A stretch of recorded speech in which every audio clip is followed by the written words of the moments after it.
Welcome back, everybody, to the Casually Molly podcast. I am your host, Molly Ambergy. Based in St. Louis, we interview comedians, artists, you name it. But today, we have a special live stream with one of St. Louis's own favorite comedians, JC Sibala. All right. Thank you for having me. Cheers. Oh, we should do a cheers. Yeah, we should do a cheers. What are we drinking, JC? What did Chris get us? I mean, that should always be something that we check, right? I know. We should ask him. Well, when Chris comes, Chris, what it was did you some make kind us? of Jack, right? Jack Daniel's single barrel. barrel. All right. Okay, represent. I like it. I wanted to have a live stream specifically with JC. JC was actually one of my first supporters of the podcast way back when at the Metropolitan Artist Lofts when I was a tenant there. He recorded in the very beginnings of Casually Molly, and now we're in Which the was studio. basically a closet. It was a closet in a parking garage. It was the weirdest thing. I was like, where are you taking me? We called it the murder basement because everybody, JB did the same thing. He was like, I totally trust you, but where are we going? So yeah, JB thought you, like, especially with you, he probably thought it was like Get Out Get or out. something. That was our joke. That was our joke. I love Really? it. Yeah, we were like, is Makes this a sense. version of It Get tracks. Out? It tracks. It tracks. Well, I'm happy to have you here. Why don't you tell us a little bit about yourself for people who are getting to know you? Let's see. I've here in a couple weeks will be my 10-year anniversary in doing comedy. Oh. Yeah. So I been doing it for a while. I started in 2011, and I actually counted how many times I hit the mic that year, and it was 235 times. Okay. So I don't know how many times I've performed since because I stopped counting after that. But I was like, okay, well maybe I really do want to do this.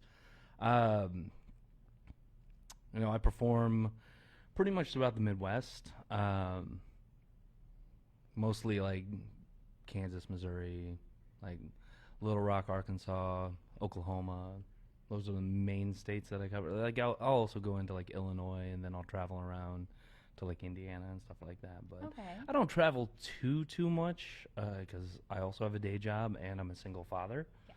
So my responsibilities kind of prevent me from like just going out and being like, I want to pursue this full time, and you gotta handle business first, Yeah, absolutely. Well, So- you're a great comedian. You're honestly one of my favorites. I love, especially the material that you write about your son. Mhm. Speaking of, my favorite joke is that one where I think I mentioned this the last time you were on too, and this just stays true to the type of comedian JC is. Like, I've heard your jokes so many times, but they're still some of my favorite ones. So the one that I love is about how you talked about your son was like, I know the F word. Yes. You're like, buddy, let's talk about this. And he goes, fart. He's always coming up with funny stuff though. Yes. So just the other day, he decided to tell me a joke if anybody's been around little kids, my son's only 7, but little kids suck at telling jokes. But it was the first one that he ever told that actually made me laugh when he was trying to make me laugh. And it was, he was like, hey, Dad, do you want to hear a construction joke? I was like, okay, sure. He's like, never mind, I'm still working on it. And I was like, that's not bad, dude. I know you didn't write that, but that's not bad. And then he looks at me and he's like, because he knows I'm a comedian, he's like, do you think grown-ups would laugh at that? I was like, well, yeah, I think they would. Aww. And he goes, you can use that in your show tomorrow. I was like, no. It's like, that's the thing you never tell a comedian. You can use this. I was like, oh, thank you. Thank you so much for your graciousness in bestowing this gift upon me of your comedic genius.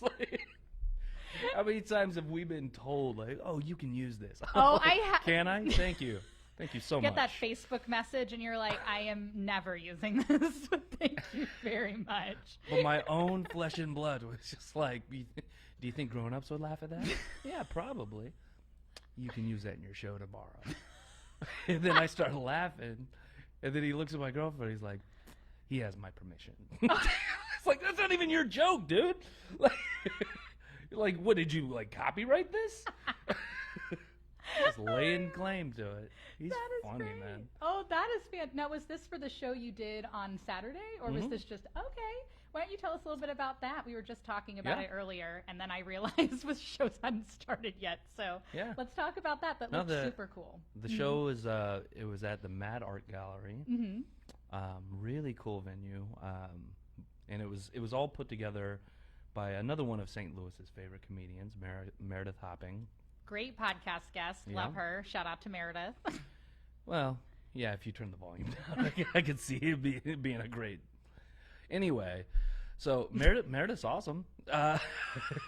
She put a great show together, though. It was what was really cool about it was it was an actual sit down dinner. It was like a throwback to like supper clubs, and it almost had like this speakeasy feel. So like we had to dress, and like everybody had to, like all the guys had to wear suits, and they had like this like the old school looking microphone.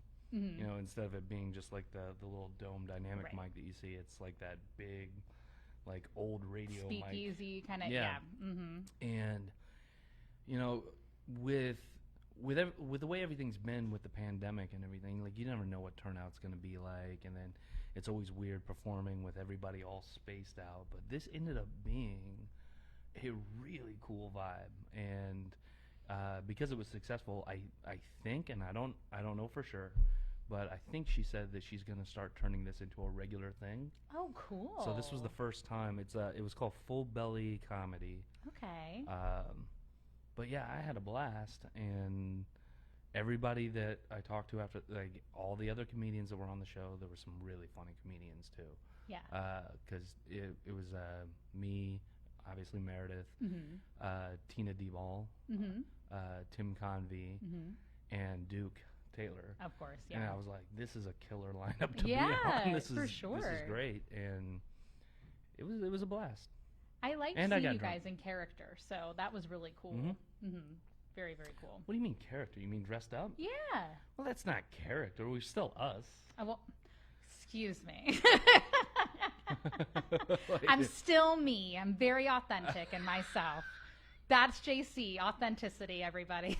So don't worry. That is me. It's true. That's why I'm saying that. Follow JC Sibala for more authenticity. I love it.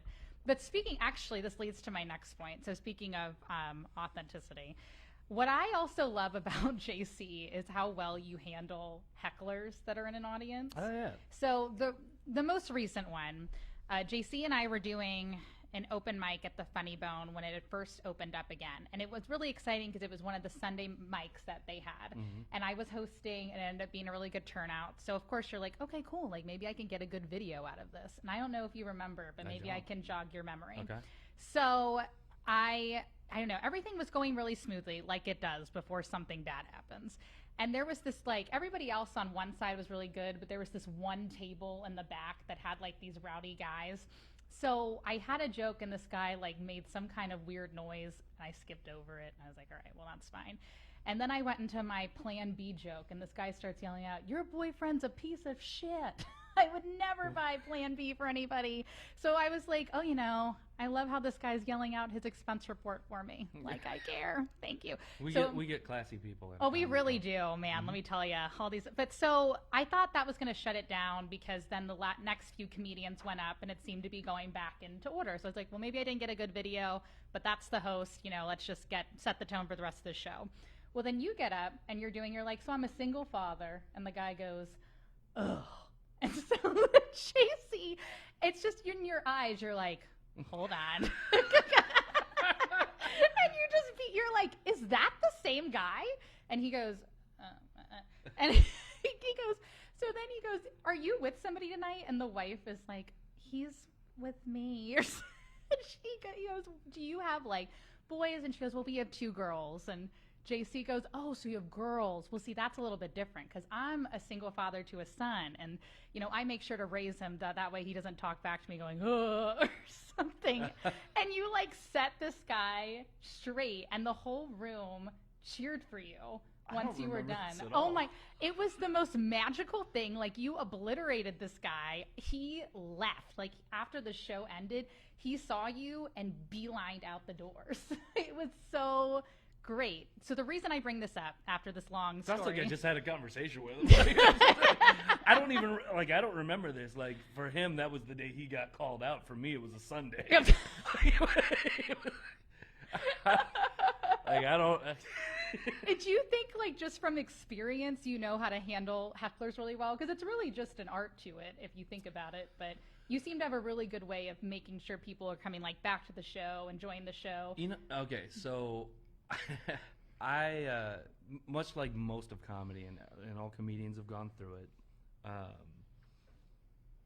a lot of it's trial and error. And there had been some times where I think everybody thinks what you're supposed to do is like, oh, they're talking, you're supposed to destroy them. Right. Right?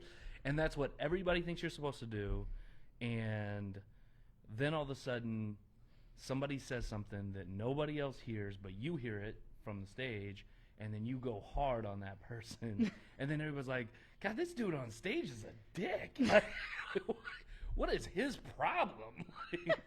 And then they all turn against you. And I see even experienced comedians still doing this sometimes. But I was performing in Kansas City, and I can't remember who the comedian was, but he was from New York, and he had an absolute nightmare of a heckler. It was this drunken woman that was.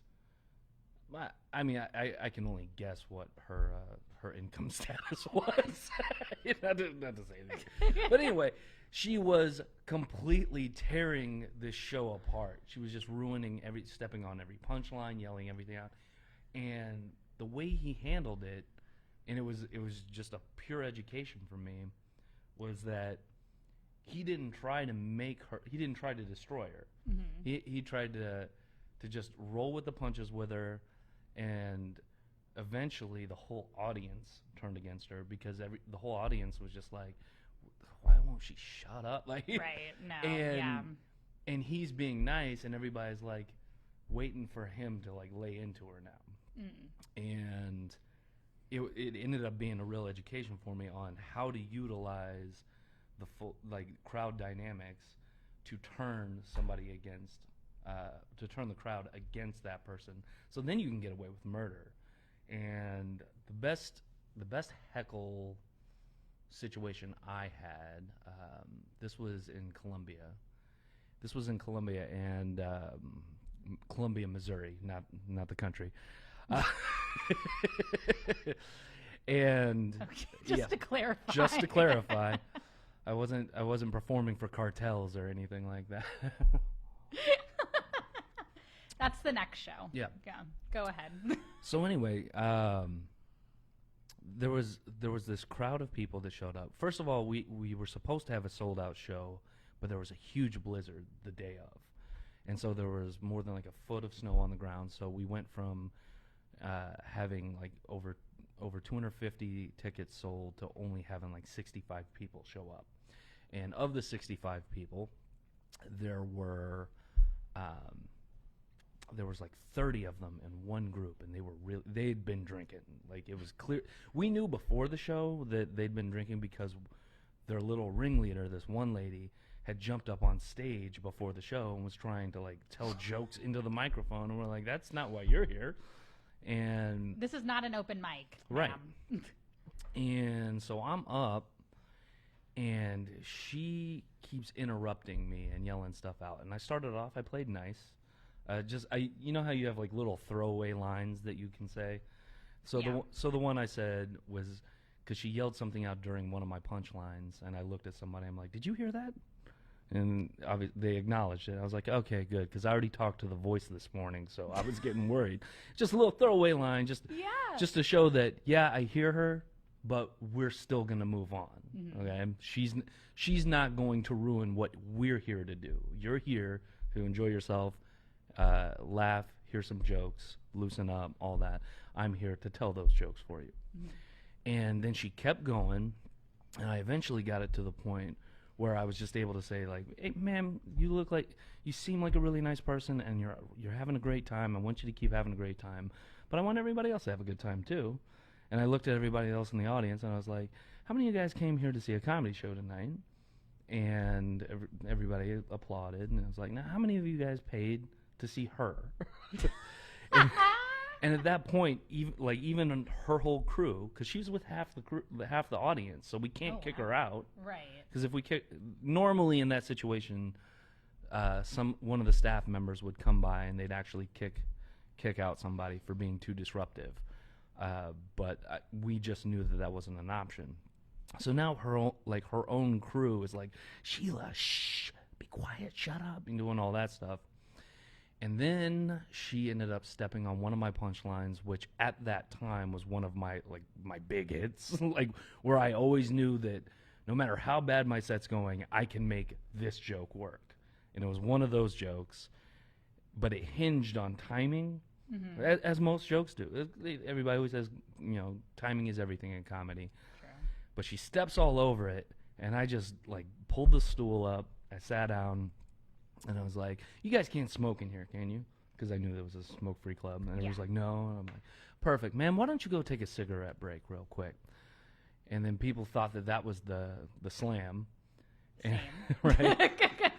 And I said, "Well, ma'am, just so that we're clear, it's not because I want you to leave. I want you to get cancer and die." The whole audience just exploded, and she stormed out pissed. But her whole group stayed, and then after the show, they all came up and they're high-fiving me and hugging me, and then the husband was like, "That was my wife. That was so awesome that you did that. Screw her." I've been wanting to do that my whole life. Yeah. I was like, okay, but it was a good lesson to put into practice on start off playing nice. You're just trying to have a discussion. You're not trying to absolutely destroy that person. Right. But there's a way to go about it where you're not having to insult them.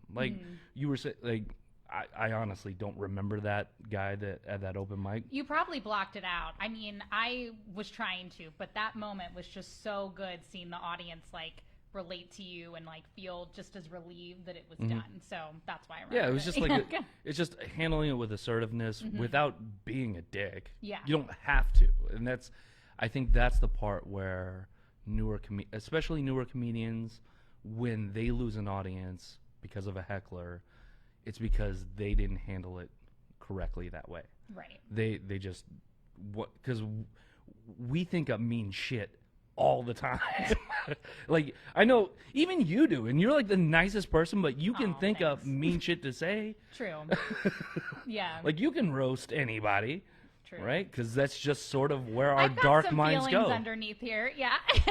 Just put that jean jacket over it with a patch. But go ahead. Yeah. Exactly.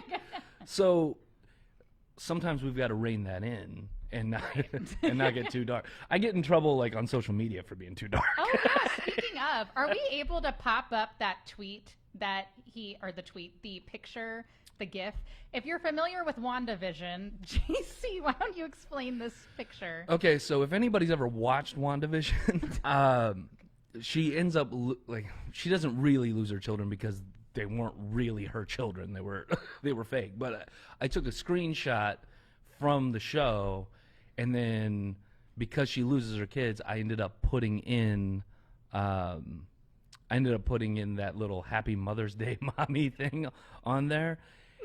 And there's people that take this show seriously because the whole show's about grief and loss and everything and recovery and all that. So there's a lot of people that are really, really into it. So I posted this into this meme group that I'm in. Yeah. And somebody took it and tweeted it out, and they were like, "Who the fuck made this shit?"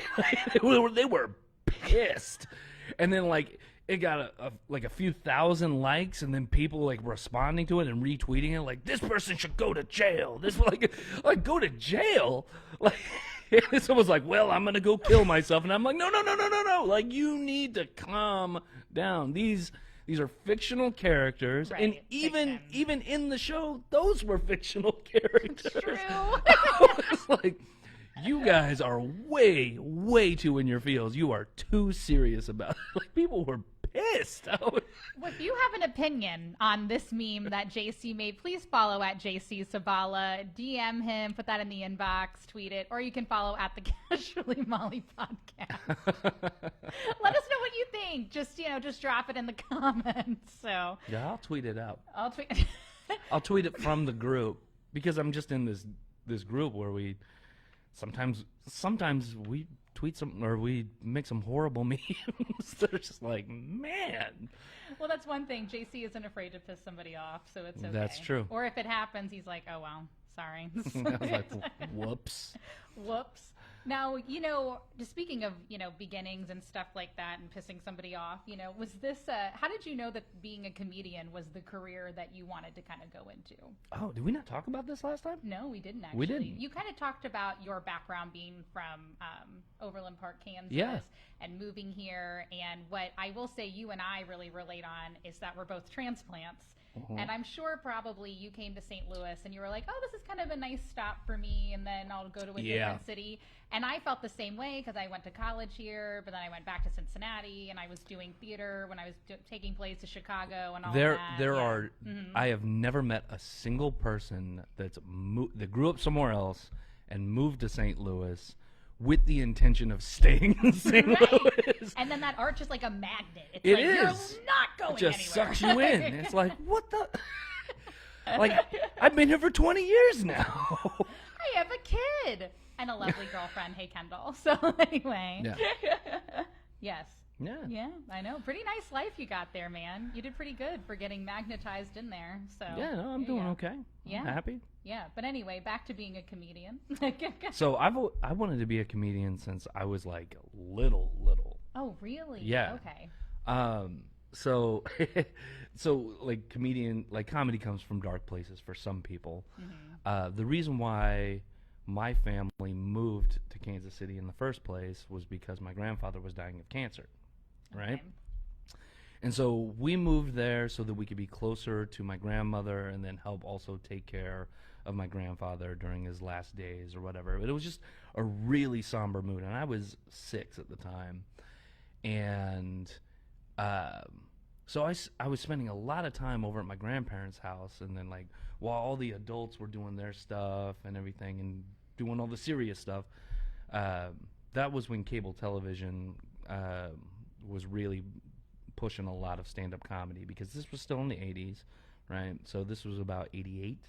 Okay. Yeah, and so that was during the big golden era of like the stand-up comedy boom. So there was like what we know as Comedy Central now used to be called the Comedy Channel. Yes. And the programming was different. It was basically just a ton of showcases back to back to back to back. And I would sit there and I'd watch all this stand-up comedy and be like, I want to do that someday. I want to be able to just make people laugh. And I remember, I have 2 specific memories of my grandfather, because he died when I was pretty young. But I always remember how much of a kind of a solemn man he was. He was just always really sincere. He was like just stern in general. And the only 2 times I ever saw him laugh were because I made him laugh. Right? And I was like, dude, I'm the man. Like, this is what I want to do. Right? And one of the times was anytime I would drink like Coke or something or any type of soda, at the end I'd be like, like that, just like I saw in like commercials, and he thought that was the cutest thing, and he thought that was hilarious. And then also one time I finished off like an Orange Crush can. Oh, like orange, yes, Orange Crush. Yeah. Oh my gosh. And so in the commercials they'd smash it on their head. And so, but I'm like 6, so I'm like, I don't have the strength to like get it in one shot, so I'm like, and this man had like been battling lung cancer for like a year at this point, and he's laughing, but like also like coughing shit up, and like my grandma's freaking out. She's like, hala, oi. Like, my grandmother's Filipino. That's why. Just to clarify. Because if you ever see my act, you're never going to find that out.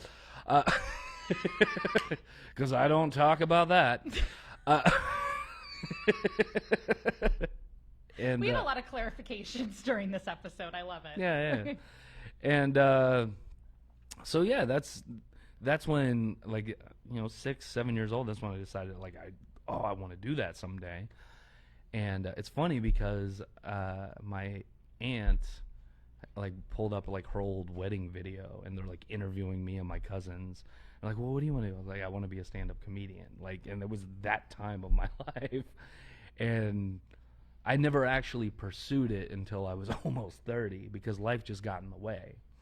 But yeah, like even like a few years later, like in third grade, I was at the daycare, and we started, me and this other kid, we started this thing called the JR Show. Oh, right?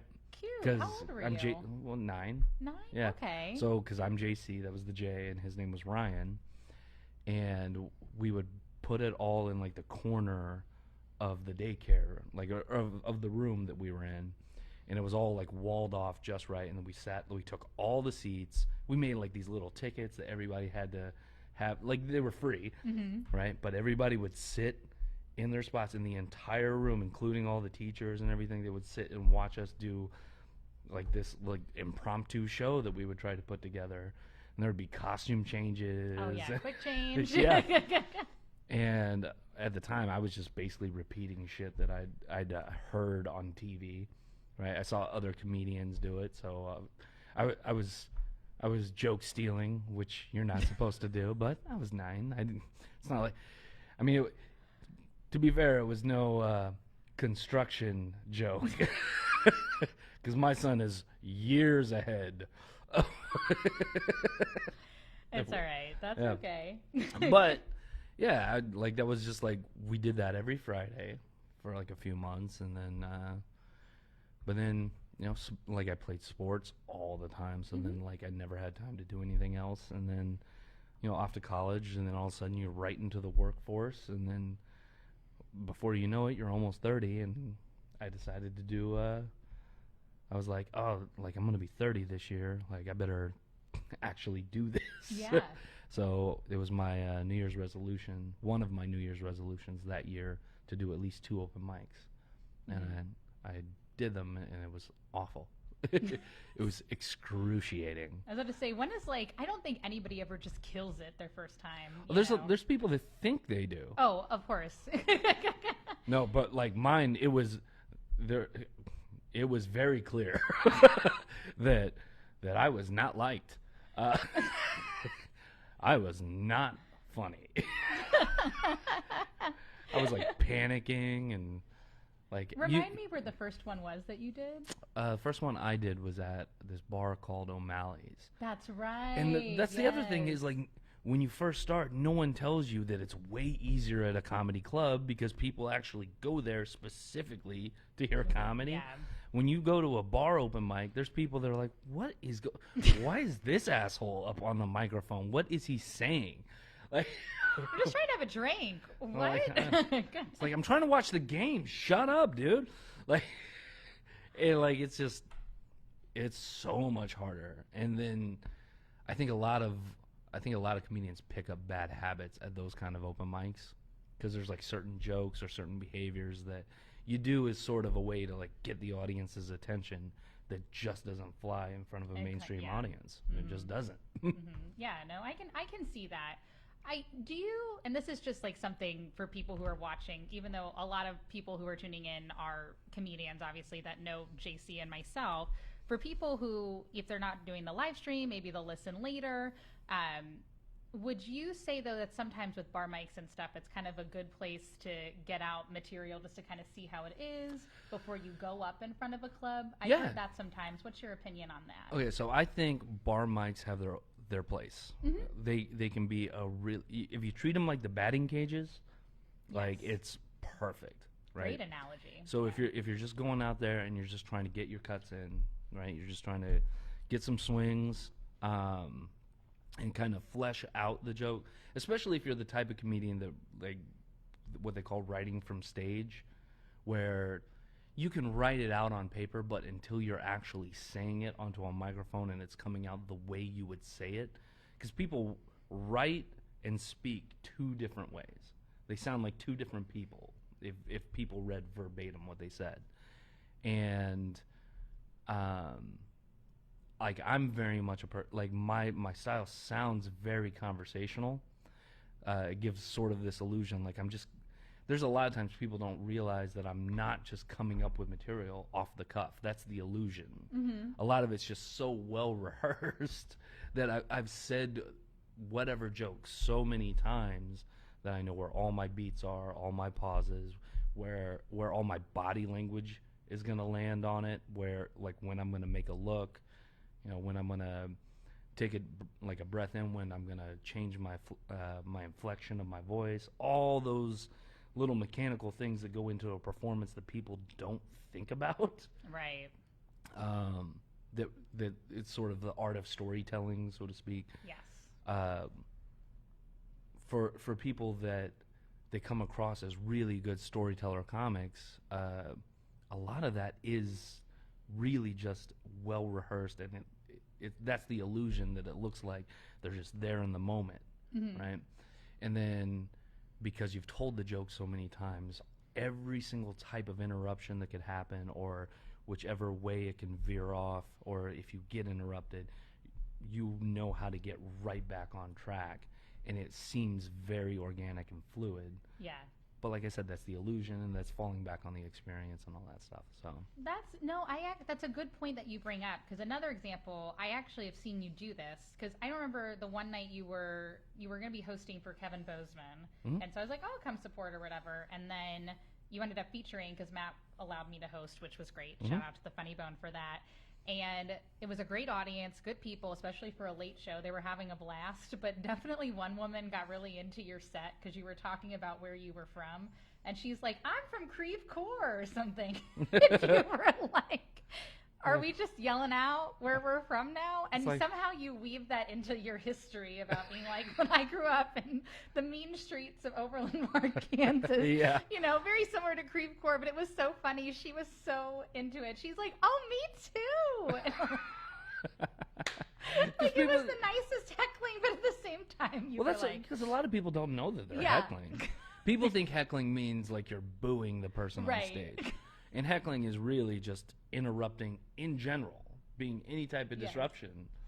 Because there are some comedians that they get really flustered the moment, like, I've seen good friends of mine, good friends of yours, and we're not going to name them here. We're going to drop them on the Casually Molly podcast or at JC Sibala. Don't worry. Or Slick, either one. That's all good. Go ahead, sorry. I know you've seen this where somebody like yelled something out, and it was almost like they were tagging onto their joke, or like expressing their adulation for what was just said. Yes. And then they took it as like, you're messing up my joke, like, and then started being like mean to the person. I'm like, well, you just lost the audience, buddy. Right. And it's especially jarring with the people that I'm thinking of. Their stage persona is this happy-go-lucky, like I'm fun-loving. Oh, look at me, like kind of fun-loving character, and then all of a sudden they get real like that, and it's just jarring, and then everybody's like, oh, "This is fake." Yeah, a little terrifying. And they like they just cave at that point. The ones I'm thinking of, there's a few of them that are like that, and I'm just like, dude, you've been doing this, for more than 7 years. Like, you should know this by now. Right. No, I agree. But you can't tell some people. Some people just have to go at their own pace. Yeah, and then sometimes you just got to stay in your lane too. Like what I do love about you, though. Now I will say this about you, JC. You have really good attention to detail. You've given me some good advice on things. But what everybody always laughs about, we all have our things, right? Like, anytime I want to update the Slick website, I'm always like, please just send me all the material, right? Because I want to make sure that I can have everything on there. So I'm always like, I'm always very detailed about, like, give me a venue, give me a time, and then give me instructions of how to sign up for your mic. So that way you can have people come. And so I was like, but yours is hilarious. Like, mine's just more of an organization thing because I have a color-coded planner. But for you, I love that you're always about, like, don't be too slow going up on stage. Like, take... Yeah, that drives me nuts. Yeah, it's a big pet peeve for you, for sure. It's okay, it's or not. maybe that's the wrong word. Well, no, but, I mean, yeah, I would call that a pet peeve, but it's more specifically not understanding etiquette, and it's not just taking your time to get to the stage. Now, there's a time and place. Like if you're the headliner, of course, take your time. that's what everybody paid to come see you. Oh, That's yeah. what. But like we're at open mic, and we've got 50 people getting ready to come up, okay, and it's hard to get, like especially when you're hosting it. Yeah. You got to constantly be like, all right, keep that going for that last comedian. Now keep it going for your next comedian. People get clapped out. Yeah. And they're just like, okay, who's next? This is like this marathon open mic. And when you got somebody, especially somebody that's new, just like really like sort of being a diva and taking their time up there, it's like, no, you're nobody, right? It's like all you're doing is throwing off the rhythm of the show. Anytime we had some momentum, now you've just slowed it down, which you were probably already going to slow it down because you're new and, you know, half the audience is probably going to be like, right? Because and that's not a knock on new comedians. That's how it is. New. Yeah. Yeah, I mean, that happens to everybody has a bad set anyway, so that could happen to any comedian no matter what stage or level you're at. Yeah. But give yourself a fighting chance. Sure. So okay, so that's one thing. Or sticking around till the end of the mic. Mm-hmm. Unless you're going to another open mic. If you're out there hustling, I get that. Yeah. But there's some comedians that need to stay in the room and they need to study and they need to pay attention because they are not it. And I don't understand. Like, I sound like an old man. I know. You always say, you're like, I don't mean to complain. I was like, I just want to know if you wanted to be on my podcast on Monday. Do you remember that? You were like, oh, yeah, that's fine. So don't worry about it. I was like, not going to complain about you. Because, I think you... I think you asked me when I was mid-rant about it at the comedy club. He's like, I'm not an old guy. I was like, I just wanted to get a drink from Sean O'Brien and then also find out when your schedule was available. So, well, but, you know. What was funny is because when you asked me, it was like just a few days after I had agreed to host the open mic at Funny Bone. And that's right. There were tons of new people that... this totally sounds like that old man, like when I was growing up, but things that just did not fly, like you leaving early or making a mess or talking or being on your phone or, you know, just not being attentive. Like everybody like hazed you. Yeah, when I started. True. Yeah, and it was worse for the people before me. Yeah. Mm-hmm. And so, you know, one of the things about this pandemic is a lot of veteran comedians have chosen to take a hiatus. So they're not out. So people aren't seeing as much of an example. And there's a lot of newer comedians who are getting more opportunities faster than what they would really earn if everybody was out. Mm-hmm. So sometimes they get a little bit like, oh, it's going really well for me. Or this, like, well, no, because there's nobody here. Like this doesn't count. Like, what are you talking about? Right. Yeah. It's well, like, when do you think, like, when did you first host an open mic? Like, when you were first going to open, obviously we're all open micers, we're all doing work, but when do you think was the first time in your comedy career where you were chosen to host an open mic? What'd you say? Oh, I was about 6 months in. Okay. Yeah. But at the same time, I was going to a lot of open mics. Mm-hmm.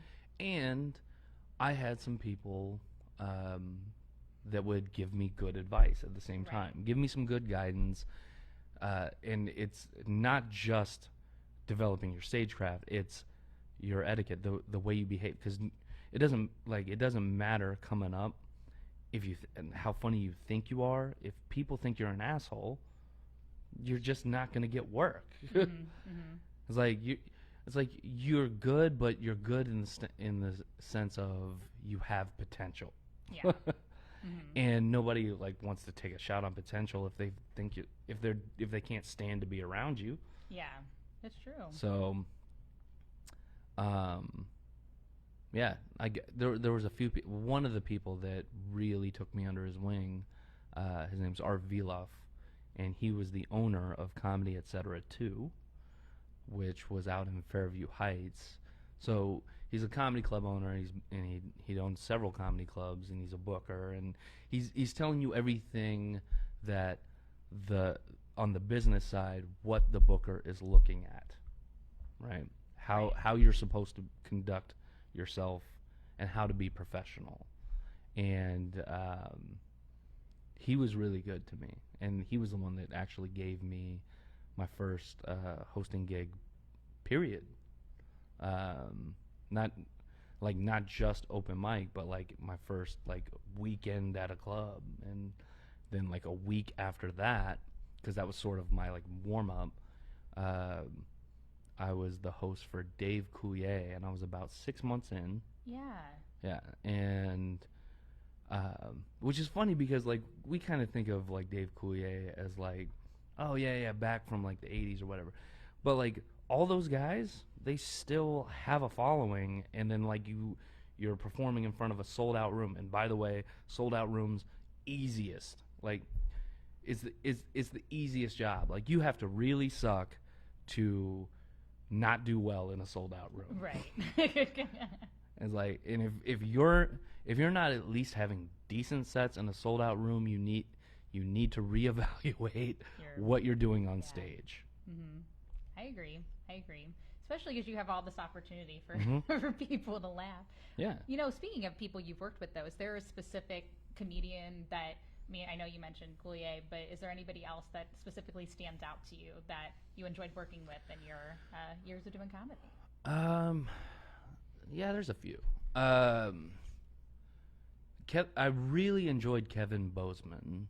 He's good people. Yeah, but like, because we just worked with Kevin not that long ago, Mm-hmm. but I met Kevin about 7 years ago, Mm-hmm. and he was just very gracious. Like I was really green and I wasn't that good. Like I was good enough to get booked where we were. This was in Oklahoma City, and that's the Looney Bin. The Looney Bin actually owns condos, so instead of putting you up in a hotel, they put you in this condo that has like 3 bedrooms in it.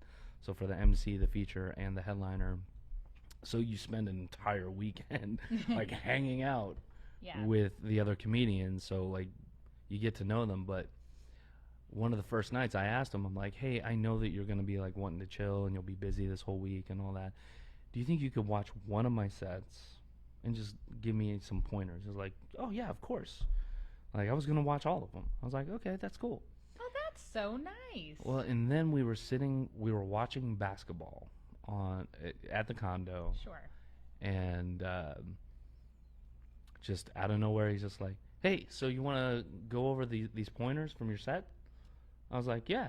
And he pulls out notes, and I was like, that was the first time I felt like, wow, somebody I really respect and I admire what they do, like, showed me respect as like, oh, I recognize that you're a comedian also that's really working hard, that's trying to, and he gave great advice, like, because I mean, it wouldn't have been hard for someone like him to give someone like me at that time any advice. Right. It wouldn't be hard for him now to give me advice, right? Because I'd be wide open to it. But I was really impressed with how seriously he took that request, and it really made me feel important. The fact that he wrote stuff down, which is a practice that I ended up carrying with me. Yeah. Where there's times I'll, like, if I've got tags for somebody or if somebody asks me to watch their set, I take notes on my phone when I sit and watch it. And then I review it with them afterward. Because otherwise I'm going to forget. I'm going to see them at an open mic. You're going to see how many comedians? Yeah. Yeah. And so I always try to take notes, or I text them to myself, whatever I'm thinking. Yes. Right. So he's one. The other one, I really just enjoyed working with him. Man, I can't even think of his name now. It meant so much. No. He, God, we got to talking about Kevin, Well, and I'm just well, I haven't slept. No, I'm an insomniac. Well, I was going to bring up, speaking of people you've worked with that you've gotten a lot of respect from. I loved the moment, and I talked about this in the bio that we posted on the social media page, but I loved when you were on Kill Tony and your name got picked out. It was a really beautiful moment at Helium. Was that 2 years ago? Yeah, 2 years ago. Yeah. Kill Tony came to St. Louis at Helium Comedy Club St. Louis. Tony Hinchcliffe, yep. And it was super great because JC's name got picked out. We were all so excited because I was sitting with Adam Parker and Brendan Olson, who are two great comedians here in St. Louis. And it was really magical because we heard all your jokes and no offense to the other 5 people that were before JC. Angela Smith also did a great job. She was on there too. She was wonderful. But what was really great about yours, it's Kill Tony. So you never know, some people are like, I'm just a fan. I like comedy. Okay, so for anybody who's not familiar with the format of the show. Yeah, I'm like, doesn't everybody know what I'm talking about? Yeah. So anybody who's not familiar with the format of the show, anybody can sign up, any audience member, and you write your name on a slip and they put it in a bucket, and he and essentially a dais, right? His crew, his buddies that are with him, they all have microphones. He'll pull your name. If he pulls your name out of the bucket, he calls you up. You've got to walk up, and you only get 1 minute to tell jokes, which, that's very difficult to make people laugh within. You should be able to make people laugh within 1 minute, but to get multiple laughs within a minute, it takes some experience, and especially there are people that have never done it before. That's their first time on a microphone. Because they're just fans of Tony Hinchcliffe and the show. Mm-hmm. So there were people that had never done it before. There were people that had been doing comedy, but they're still new, and trying to get all your jokes in a minute. It's hard. It is really difficult, especially because you have no warning. You at an open mic, you can review your set, and you're like, okay, I'm up in 3 comics. I'm up in 2 comics. And you can kind of prepare yourself going into it. I'm going to start with this joke. I'm going to do this joke. But this is boom, your name is called. Yeah. And then you're walking up and it's tell jokes, be funny. That's what I was saying. You killed it though. You and Angela both. Mm-hmm. But what was so beautiful about your moment was that Tony was like, I already have a feature act, but you just want to do 5 minutes throughout this whole weekend. And the whole crowd was like, woo! I was like, oh my gosh. Sorry, just yelled in the microphone. But it was so cool to see. And then I saw the show, and then it was kind of funny because afterwards, a couple of my friends and we were at Atomic Cowboy, and then who shows up but Tony Hinchcliffe, JC Sibala, and I was like, oh my God, huh? And Tony was very nice. He was Tony, because of his style of humor, and plus because he kind of, I feel like he made his name writing for roasts. Yeah. Right? Everybody, myself included, I'm like, I bet this guy is a dick. I bet he is just constantly talking shit and he was so nice. He was very gracious. He would buy us food, he'd buy us drinks. I wasn't actually. I was his add-on to the show because they already had all their people that were booked for the show, and he's just like, "Yeah, come up each show, lead us off, do 5 minutes, right?" And the club wasn't going to pay me for that, so he just gave me cash out of pocket. I didn't know that, and I was like, "That is really, really cool." I left very, very impressed. Yeah. And then I ended up working with Tone Bell just like a week later. Because of the Kill Tony thing, because I was already booked to work with Tone Bell. Yeah. I got to work with Tony and then Tone Bell the next week, and he was great. He's like, boom, boom, boom. Yeah, he's just one of those people that's a comedy fan, and it doesn't matter what level you are. He'll sit and he'll watch and he'll give you pointers, and he's that was a really good 2 weeks for me. Yeah. Even though I was only doing 5 to 10 minutes at a time, didn't you can't really breathe, let it breathe in those. But that was a great 2 weeks. Yeah, sometimes it's better like to have that quality, you know, like you can have that quality 5 to 10 minutes and still be just as appreciated. People can be like, that really made me laugh. I love that. But it was just, that was a really beautiful moment to see. I'm really glad that I got to witness that, because it was cool to like obviously see a friend have that experience, but you are a very talented comedian, so it was really refreshing to see somebody that deserves the recognition like you. So but yeah, Tony was great. I was like, I was at your show, and he gave me a hug and was like, thank you for coming. And you know me, I'm a hugger too, so I was like, oh, okay. Yeah, you are. much to the chagrin of Jimmy. He's like, bitch, you hugging again? How do you know that person? Like, calm down, Jimmy. Okay. If you would like a free hug, please follow at the Casually Molly Podcast. I can't help it. I'm a friendly person, but it's definitely not. I've actually slowed down on that a lot. I feel like my day job has gotten Well, that's super good jaded. considering we're in a pandemic. Well, I'm glad you were able to get that shit under control. That was going to be an epidemic if I didn't start. People watching this are going to be like, oh, God. Okay. But anyway, speaking of all the things you talked about, though, I feel like we covered a lot, but is there any advice? You know, we always end up with like casual advice. You know, you've given a lot during this whole interview. Yeah. But, yeah, because I just casually throw it out there. Like, get your ass to the stage. Like, other than getting your ass to the stage, is there any advice that you would give to, you know, speaking of, you know, an up-and-coming comedian that, like yourself, back when in the mean streets of yeah. Kansas?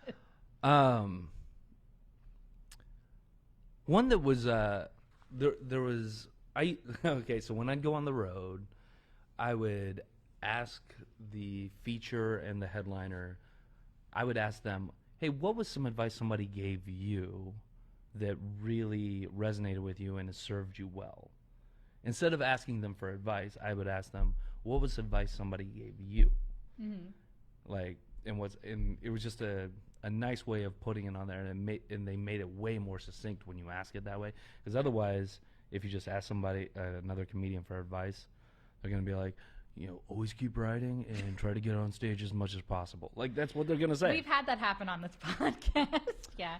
Which is, I mean, that is good advice. I mean, that is true. Please do that as well. But when you ask it that way, you get some more specific stuff. And some of my, this one comedian, his name's Jose Sarduy, who, like, we look like brothers. It was weird. It was weird being on the same show with him. But he got advice from Patrice O'Neill, and he gave me two, and I had them written down in my little notebook. One was always be honest, because the audience can always tell when you're lying. Yes. Yeah, so that was one. And then the other one was know the difference between an audience not laughing and an audience not listening. And that one is huge. Yeah. There's a lot of comedians, especially newer ones, that just haven't been in the situation. There's a lot of times where you might have a joke that doesn't land, and it sounds like you're getting crickets, which sounds awful. But if they're not sitting there talking to each other, that doesn't mean they're bored. They're quiet because they didn't get the joke, and that's not the end of the world, because they don't know when your joke starts and ends. They think you're still setting up the next thing. Right. They're waiting on you to actually deliver something funny, which as long as they're sitting there giving you that chance, as long as they're like paying attention and they're listening, they may not be laughing, but as long as they're doing that, you have a chance to make them laugh and like hit them with something that's just going to bring the house down. Right. And some comedians, if a joke doesn't land and they get crickets, they hit the panic button. And then the audience knows that they're nervous, because the audience always knows when you're lying. Right. Yeah. Right? They know, like, it's like blood in the water. Yeah. And if you don't come across as confident, they're going to, if they can tell you're sweating, they're like, oh, he's not confident. He or she is not confident. and they're not going to have any faith or any confidence in what you're about to say next. Yeah. So that's good. I like that. Yeah. That the second one, I've never had somebody tell me that, so I'm going to definitely keep that in mind. The second thing I'll ask you is there, since we've got Netflix, we have really easy access to YouTube, is there a certain comedy special or comedy album that you would recommend, whether somebody's pursuing comedy or just simply enjoys comedy, that people should listen to or watch? Ooh. You know what? Not really. Okay. Because everybody has their own influences. Okay. There's so many different styles of comedy that there could be a comedian that really resonates with one person that doesn't resonate with the next. That's true. Okay. So go out there, watch what you want to watch, and whatever makes sense to you, because only you know you. Only you can decide who you are. Yeah. No. Yeah. Let that be what soaks in. For me, my influences are Russell Peters and Dave Chappelle. If we're talking living, Dave Chappelle would be my number one living, because I'm pretty chalk in my top 5. Everybody's got their top 5. Right? Because my 1 and 2, and they're basically tied, is Pryor and Carlin. Sure. I mean, it's basically chalk Yeah. at that point. But then number 3 is Chappelle. Number 4 is Russell Peters. For me, number 5 is Kyle Kinane. Oh, yeah. I really love Kyle Kinane. Me too. Yeah, that's my top 5. And then when we go through 6 through 10, that's always in flux. Sure. Right? So sometimes number 6 is Maria Bamford. Sometimes it's who else? So, for a while it was Hannibal Buress, and then Yeah. and then for a while it was Louis, and then for a while, it's constantly changing, right? When you go 6 through 10, but for me, my top 3 living are still Chappelle, Russell Peters, which Russell Peters isn't going to resonate with everybody. For me, it really makes sense because he grew up the son of immigrant parents in a predominantly white area, because he's Indian, but he grew up in I believe it's Toronto, right outside Toronto. I think so. Yeah.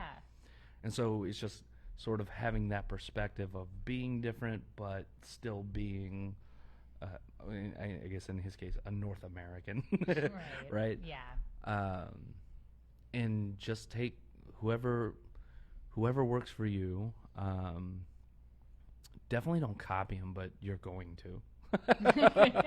Everybody when they start out is a cheap knockoff of whoever their favorite comedian is. Yeah, it's hard not to be, though. It's hard not to be. You're oh, I really admire this person. It's almost like a compliment to your favorite comedian. Yeah, imitation is the most sincere form of flattery. Exactly.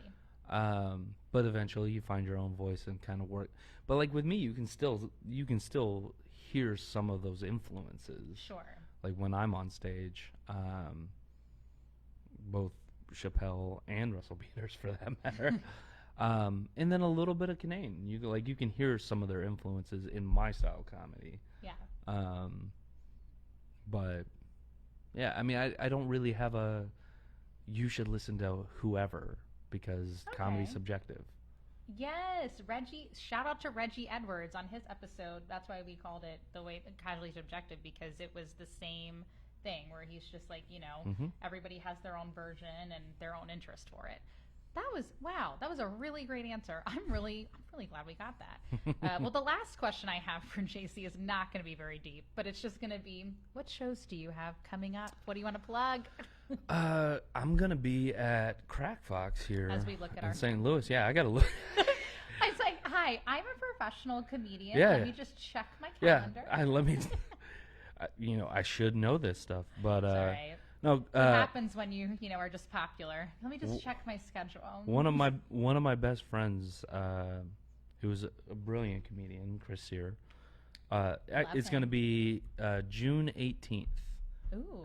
At the Crack Fox. Okay. Do we know who's on the lineup? Did he say who else is on it? I don't think so. Maybe not. That's okay. Well, yeah, June 15th at the Crack Box. I love all of Impolite Company's shows. And yeah, Chris here's great people. Mhm. Oh, that's another question I wanted to ask you really quickly. The Crow's Nest, Mhm. that's open now. Are you guys going to maybe bring back your mic at some point? I don't know. I only say that. I mean, obviously everything's up, but that was a really fun mic. That was a mic. I was should very have brought that up popular. earlier. I loved that mic. It was That the- was so fun. It was the longest running weekly open mic in St. Louis Yeah, I like until the pandemic hit. until right. Well, yeah, that makes sense. But that was my. I don't know what they want to do. Yeah. Because they closed their doors for a full year. Sure. Mm-hmm.